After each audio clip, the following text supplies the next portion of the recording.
Okay, folks, let's have a little playthrough here of Stackin Em High. And look at all those colors. There's like stacking the colors is what we're going to call the name of this thing. Man, look at that. French units, Poland and Flame units, Russian units, Italian units, Axis miners.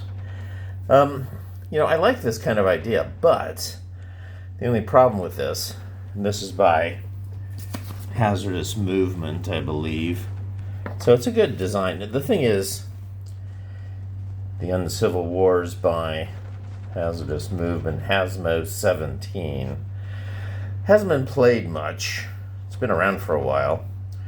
So I want to play it just because it looks like fun. Why? Well, because we have this very little used but interesting looking bounding fire design. What's interesting about it is, as you can see, somebody at Bounding Fire got peeved about the holes in the villages, so they put this conglomeration of many buildings in different places to block lines of sight through villages. But it looks absolutely tawdry. I don't know what they were thinking, having this random collection of buildings put like that. This is not how people and human beings build structures. Has anybody ever seen a city organized like that? Now, I can more or less believe this section. Here you have a closely aligned barracks kind of configuration. And then over here, similar, along with these other cluttered buildings that they purposefully designed to block lines of sight in villages from creeping through. So I guess somebody was peeved. They must have got a bunch of stuff shot when they thought they had LOSs blocked or something. But anyway, this scenario is also interesting because anyone familiar with the Civil War in Spain, this was a big turning point at the initial stage of the Civil War when the Republicans, who had been successfully attacking with one of their best generals up the roads from Cordoba, I guess, or Seville. Anyway, they were approaching Madrid, and this whole area is to represent the university sector where the nationalists, not the nationalists, I guess I got this backwards, the Republicans were defending, trying to hold Madrid. The nationalists, who had been driving from Seville, were at this point in time coming down the roads. So that's what makes this scenario very interesting. And what I like about it is this was a turning point. Now, one of the things they've done for the Republicans is they've given them all these light machine guns. There are 4 light machine guns with these militia units, another 4 with the International Brigade, which is interesting. They're portraying them as partisans. I kind of like that. I like how they've organized this. And I also like these Moroccans. You see those Italians? They represent Moroccans, and they're good in close combat. They have an extra hand-to-hand CC -1 situation going on. You have a lot of vehicles in here. They'll be scurrying around here. Now, as you can see, again, like I said, they made these little hexes not only hard to see through, but almost impossible to bypass. And so they really didn't want the vehicles scurrying around here, doing VBM freeze in the middle of these tight structures. And now with the ASL Journal 16 and the advent of improved handling, let's just say, I have my doubts about the improved handling of VBM freeze, but it is better, at least. It's harder to survive with your vehicles than it used to be. So that's a good thing. Look at that. You can see the shadow of my camera pointing down. Okay, well, that just shows you I don't have the proper lighting here exactly for this. But anyway, not in this scenario are trenches or foxholes, which the new foxhole assault move rules to prevent you shooting at units coming in and out of foxholes. I'm okay with that, but all it's done is it's improved the ability to do skulking with foxholes. I'm not really in favor of any rules that improve the skulking ability of units because, as you may know if you watch any of my other videos, that's a fundamental flaw in the ASL design. Both skulking and VBM freeze built into these scenarios. They'll never want to get rid of it. It's just too built into how these scenarios are even designed. Anyway, we're going to play this one.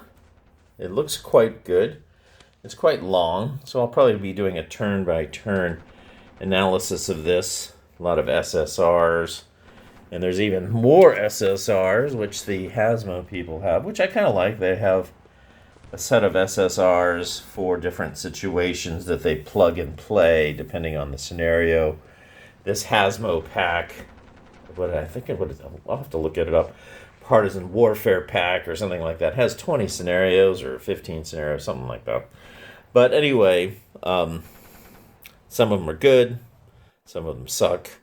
This one sucks a little bit. I've actually given you'll see my note in pencil here, I'm giving the Nationalists an extra 447 because they seem to be losing the scenario more often than not. They have a lot of firepower, even though they're partisans. They have a lot of firepower. Now, all of these buildings are wooden, except for this university building here, which is stone. That's an overlay. You also have a couple of burnt-out wrecks, giving avenues of approach, blocking line of sights. So we'll see how this plays out. Let's see, how does this set up here? Elements of the African army enter turn 1 on the west edge. So we got north, south, east, and west. So looks like a lot of these or all of these are entering, which may allow bore sighting. There's not a lot to bore sight though, except for maybe that little French infantry gun here. Always a hoot to play with one of those because they behave in unexpected ways compared to a regular gun. But yeah, so they're going to be entering in, going through a lot, and I think they have to take the university building, which is this thing here. So this building is stone. All the rest of these more stone-like looking buildings than this building looks are actually all wooden. So it's not going to be hard to get through some of these buildings, but that's a long way to go. Now, unfortunately, I don't have this right because actually hex row L is playable, so they don't have to come in. K, J, L, L. Okay, so here's hex row L. So all of this is cut off. They come in way up here, so it's not so bad. But they do have to fight through a lot of stuff. So some of this stuff does not set up, though. These militias set up here. These columna durante, which is quite funny. It's hard to find enough 6+1 leaders that are partisan, so I've got this guy here. General. So I've given that guy a general rating. That's pretty funny. This international brigade, they don't enter until turn 3. So there is going to be some stiff fighting. These guys will come in on turn 3 over on the east edge. So all of these guys jump in on turn 3 from here. These guys have basically 3 turns to get through the initial crust and try to get into the building. So it looks like a nice little fight. Pretty bloody too, because you have 7.5 turns on this scenario, and you got a lot of squads. So should be a fun one. Snipers, will they play a big effect here? Their sniper is 3. That's not too bad. These guys are 3, so snipers aren't going to rule the day, which is good. Yeah, should be fun. Let's set it up and get it started. Thanks for watching. All right, we have a dynamic situation here going on in Spain. The rain in Spain falls mainly on the plain, but right now it's about combat at the university. And what's happening here is that this is turn 2.5 of the Stackin Em High scenario. Let's pan over there. Stackin Em High. And it's a good scenario about the attack on Madrid's university, as mentioned in the introduction. And it's going to be a big clash of arms pretty soon. Now, they've done a pretty good attack, these nationalists. They've come on down in through here and had some amazing close combats where they won both outright and were actually able to advance upstairs into the upper floors of the university, which is an interesting tactic that I just considered here.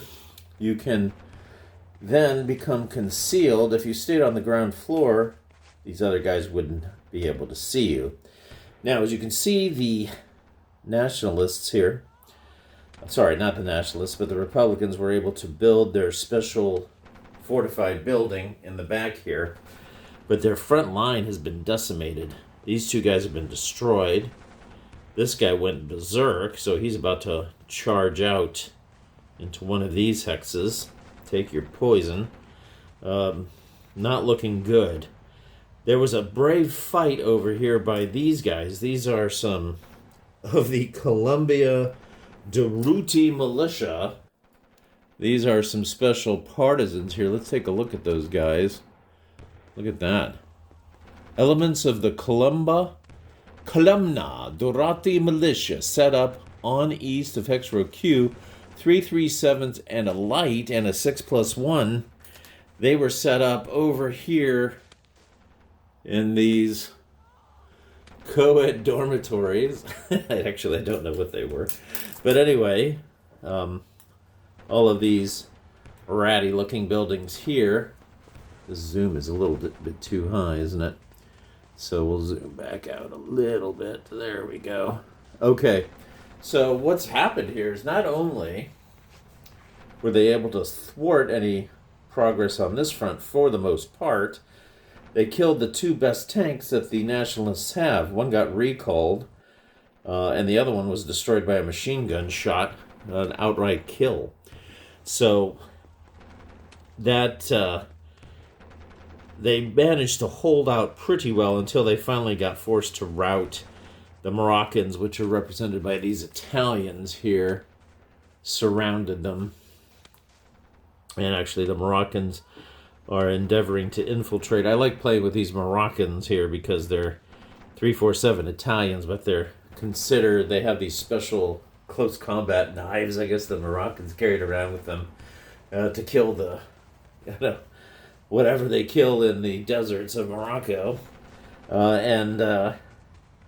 They're using them in close combat here, so they get an extra -1, and all of the close combats can be hand-to-hand if the attacker wants in this game. So it's quite bloody, but I can tell you right now, it hasn't been bloody for the Republicans. The Republicans are getting decimated. Look at all these casualties here. 2 of these lost in the close combat on the last turn. One of the Durruti regiment, half squad, it actually was over here. I'll show you that. This thing got captured and destroyed. The crew that was manning the 37 captured and destroyed it. Didn't do anything. This guy got killed by a sniper, the 7.0. And then you can see how horrid the machine guns perform when they're manned by militiamen in this case. So it has been a pretty brutal game. This 8.0 is not part of the OB. I'll put them over here. All right, so over on here, you can see on this flank, the Republicans have been, and that's off by now. The Republicans have been, they're all disrupted and broken machine gun. So the nationalists have forced their way up towards the university building right here.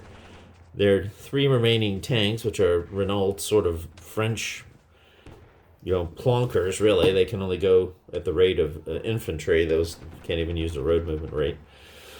But they did a good coverage all the way up. All the guys made it all the way up doing armored assault in platoon-style movement right up and on into the building. It was quite a dramatic victory here. So to win, though, the Republicans have to control this entire building. Now, there's only going to be one guy left in the fortified hex right here. And so these guys, now let's take a look at this flank. So this is why I stopped right here, because this is basically the beginning, the opening part of the game. Here now you're going to see entering on this flank. This is more than that. The zoom is not exactly smooth when you're playing with the phone, but really herky-jerky, isn't it? Come on. It's like all or nothing with this thing. Okay. So, well, anyway, you can see all along here, these guys are coming in. There's 20 squads coming in here. 22 squads, 12 337s and 10 527s, all jamming their way up. These guys are going to run up the road all the way up to here and get into this building, because they can go 9, and they're using these fast armored cars to get going. Oh, I just knocked over a stack right there. This is the big attack stack. These guys are going to be carrying the main machine gun firepower that, well, as best that they can, really. A 527. This guy will have a 3. These aren't supposed to be 527s, are they? Huh. This doesn't look like the stack was created correctly here. This guy, I'll give him to this guy here. Okay, so firepower stack will come in up here, shooting on these guys. These tank stacks will come up here, 1, 2, 3, 4, 5, 6, 7, 8, 9, and then advance into this building, getting ready to assault from this building. They're going to have to crack in there, and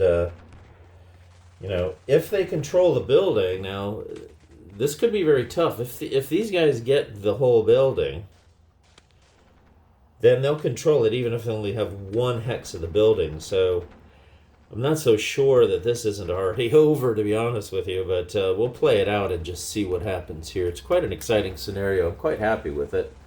I think it'll be a good finish here, but a lot's going to depend on whether or not they can slip some of these partisans. This is actually the International Brigade that was quite famous in the Civil War. All of the Americans, the Frenchmen, all of the people that came to fight for Republican freedom under the guise of a communist banner, which is quite funny because they ultimately hated working for the communists. Ultimately, the communists were in charge of the Republican fighting. And it's sort of inevitable because only the Russians were really helping them. And so we'll see what happens with this attack.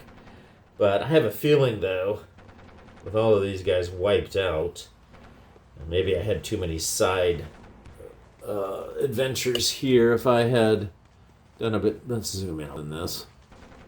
Here we go. Maybe if I hadn't had so many side adventures defending the flanks, but I felt I needed to have some outriders here defending these flanks, because otherwise the university building would have been enveloped, and some of the attackers would have been able to start screening way up here to keep those guys away from the building too. So I think I had to have something on the flanks. But as it turned out, the Republicans were so successful with their storming of the building. Initially, it wasn't so successful because all their prep fire did not break or do anything to these guys. But when they started firing back, none of these guys broke. It was really amazing. I think in the last player turn, I rolled 5 snake eyes, 3 for the Republicans, 2 for the Nationalists.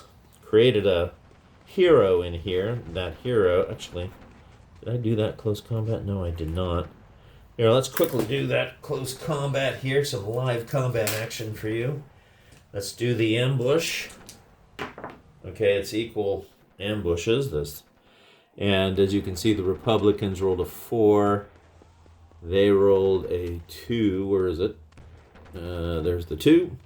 So, since I had a -1 leader and they were stealthy, there is no ambush. We'll go, and we won't do hand-to-hand as the attacker. So I've got a 5-1 -1. You can roll that and see what happens. 5-1 -1. I rolled a 9. I don't know if that's good enough. Close combat table. 5-1 is a 9. Yeah, 4-1's a 9. So I didn't go hand to hand. Let's see if that was enough to kill. Nope. I've only wounded this guy. Now he's going to attack back at 1-5 -1. Let's see what he can do. But that's not good because that means that guy will be... He rolled a 9, so no effect. So this is a regular melee in here with this guy. Okay. And these guys are going to be trapped upstairs. These will all die unless they rally. Unlikely that they will rally. These 2 squads here will probably not rally. Okay, so that's the thing. This is recalled now, this tank. It's disabled main armament, so they do have an armor advantage, but there's some special rules, which I kind of like. You're not allowed to bypass any hexes that have more than one building depiction. Although it does look like these are hard enough to bypass anyway. And then you can't do any bypass in the main university building. So there's none of this. I guess there's pipes sticking up or gas pipes or something keeping the AFV from doing their bypass movement. Now, since this scenario came out, they changed those rules on bypass VBM freeze to make it easier for the attackers, sort of the infantry, to take them out. With an extra -1 if you're in bypass. So it's a little more dangerous, but even in this game you can't do it. And I think that's a good rule in SSR to prevent bypass of the AFVs in key hexes that would have been probably too dangerous to consider doing this cheesy bypass movement that everybody loves, the VBM freeze/sleaze. That's unpreventable. But anyway, as I said, this could be moot. They are able to just kick these guys 100% out of this building. Then I don't think it's going to be easy for them to kick them all the way back out. Although they do have an overwhelming force. They can get there in time. So it's hard to say. Actually, I think this is slightly favored for the Republicans, which is why I gave the Nationalists, I gave them an extra squad because of the imbalance inherent in the game. Anyway, that's it. That's the status report here. I'll come back in a couple of turns and do another one. Cheers. Thanks for watching. Well, here we are, folks. This is quite a sight, as you can see how the Nationalists have flooded the building. And they're in there, and they're stopping these guys. They've completely surrounded it, but they don't control it yet, because this guy here, there's a guy underneath here. You see if I can get him to be seen. And there he is. He's an encircled militia. I had a 32 firepower attack encircling him, +4, and I rolled a 12, which totally gacked the roll. They missed the shot completely, but they did encircle him. So, the important point is, though, without them controlling that one building hex, they don't control the building. And now, I'm trying to do everything I can to keep them from flooding into the building. As you can see, I put some sacrificial guys here. Well, sort of sacrificial. Those are some big stacks with stuff. That CX marker fell off. I put a 7-0 out there, trying to keep them from getting into the building with more units here. Put a guy into the orchard here, but there's all sorts of guys flooding up. I've got my Moroccans on the flank over here, and I put my machine guns down here, and the tanks are here. So this is quite a scene in here. And I still have to do this close combat here. This is an interesting close combat because what we have is the remnants. We've got a Moroccan going into the heroic now Generalissimo, the Durruti guy. He's the last man standing as a hero, and he's in there. Let's see how the ambush pans out. Blue is the attacker, and they're both -1s, so there's no ambush. So I'll go in with a 3-to-1 hand-to-hand with the Moroccans. They've got some special knives. So hold on, let me get the chart. Here we go, close combat table. A 3-to-1 is actually a 9 to kill, so a 10 to kill that hero. Here we go. Easy. He's dead. But what does he shoot back with? He's got a 1-to-4, -1. And he failed this time. But he did last time. There were some guys killed. So finally the first true casualties other than tanks of nationalist infantry. Anyway, that's the situation. We can pull this hero off now from that hex. But as you can see, they're still in it. So it'll be turn 4 for them, for the the Republicans. It's easy to get that mixed up. So the Republicans will be coming in with their partisan type units, trying to break into the building. It's very tempting to try to do a human wave, but man, I don't know. I don't think so. Definitely try an infantry overrun there on that leader. It's going to be close. I need to try to get some additional units into that building, whatever I can do, because as soon as they're the last guys in there, the nationalists control the whole building, and then I think the scenario is over. So we'll see if this desperate and probably very costly attempt succeeds. Thanks for watching. Okay, here we are, final position, Stackin Em High. We've got the International Brigade that came in from that side, and they slammed into this building, and they nearly got in, but they failed to do the overrun here. They were trying to do an infantry overrun in this location, and they just couldn't get it done. That was essential because these guys really needed to get in so that they could advance into the fortified building before the Republicans could do so on their next player turn. Once they were able to do that, then of course, due to the control rules, they would control, let's erase this color here, and so then they would control all of this, would be Republican owned, this building. And I couldn't see any way for the International Brigade to push out all of these Republicans out of that building. No quarters in effect. There's no mopping up. And it just really wasn't worth playing the scenario. I mean, when I say there was too many colors, I'm serious about it. I mean, the scenario itself has too many colors. As far as I'm concerned, it's a beautiful scenario, though. I mean, I do like this. You got a French support weapon. Polish counters were used. Of course, Russian counters for the International Brigade and the Kolumna Durruti militia, which fought brilliantly to the last man. And then the Army of Africa. These are the normal Axis miners, but then bring on some Moroccans as Italian counters, which is sort of ironic, but they have their own role to play as they can be concealed and try to ambush and have an extra -1 with their special hook-shaped knives or whatever they use down there. But it just wasn't worth continuing to play. And the reason why is because, aside from the too many colors, there's too many counters. The counter density on this was horrific. And I don't know about you guys, but my pincers are not operating at full efficiency at my age anymore. I do have tweezers, and I need to start using tweezers.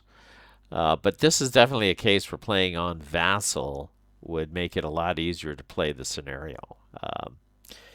You get the impression this scenario was probably designed on Vassal because you try to play this face to face and you've got stacks of units and trying to put fire markers on them, encirclement markers, fortified building stacks. You've got vehicles coming in over here. They come. These are the old French Renault tanks fighting the other old French Renault tanks over here.